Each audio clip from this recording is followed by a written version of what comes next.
Why did they become Muslims? People who chose Islam. Muhammad Alexander Russell Webb. Muhammad Alexander Russell Webb was born in 1846, in Hudson, United States of America. He studied in the University of New York. In a short time he was a very much loved and admired writer and columnist. He published magazines, named, St. Joseph Gazette, and, Missouri Republican. In 1887 he was posted as the American consul in the Philippines. After embracing Islam, he thoroughly dedicated himself to the promulgation of Islam and presided over the organization in the United States. He passed away in 1916 CE. I was asked by quite a number of people why I, as a person who was born in the United States, a country with an overwhelmingly numerous Christian population, and who listened to the preaches, or, rather, foolish talks, made by Christian priests throughout his growing years, changed my religion and became a Muslim. The brief account I gave them on why I had chosen Islam as my guide in life is as follows. I became a Muslim because the studies and observations I carried on indicated that men's spiritual needs could be filled only with the sound principles established by Islam.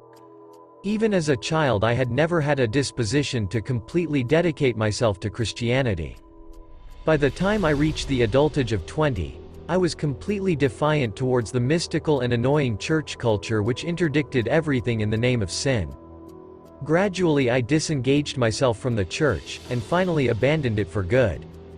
I had an inquisitive and curious character.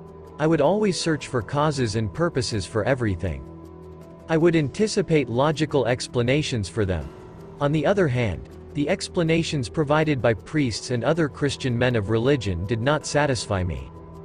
Most of the time, instead of giving satisfactory answers to my questions, they would dismiss the matter with evasive prevarication such as, "We cannot understand these things.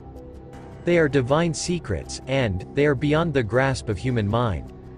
Upon this, I decided to study, on the one hand, Oriental religions, and on the other hand, books written by famous philosophers.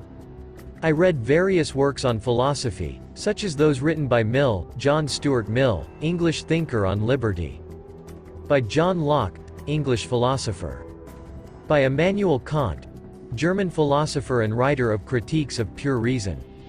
By Hegel, Georg Wilhelm Friedrich Hegel, German thinker. By Johann Gottlieb Fichte, German philosopher. By Aldous Huxley, British and book writer of Brave New World. And others.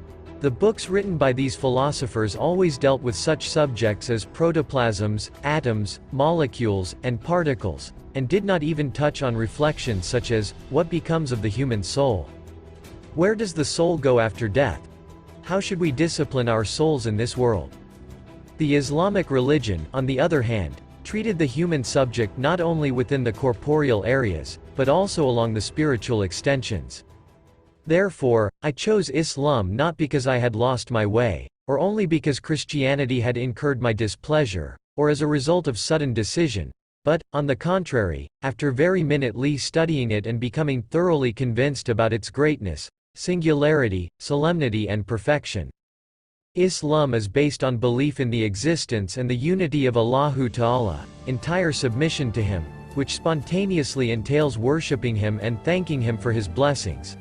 Islam enjoins fraternity, goodness, and friendliness upon all the human race, and advises them to be cleanly, spiritually, physically, verbally, and practically. Definitely, the Islamic religion is the most perfect, the most superior and the most conclusive of all the religions known to humanity so far.